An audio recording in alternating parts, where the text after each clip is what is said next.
I'm Virginia Eubanks, and I'm a writer. I write primarily about technology and social justice, particularly technology and poverty in the United States. So I'm the author of Automating Inequality, How High-Tech Tools Profile, Police, and Punish the Poor.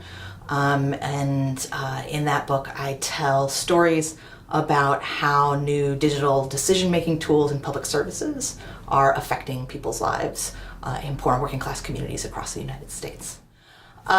Tonight I'm talking about the racial logic of what I call the digital poorhouse, which is this invisible institution that we're building with automated decision-making tools and statistical models and other kinds of automated decision-making in public services.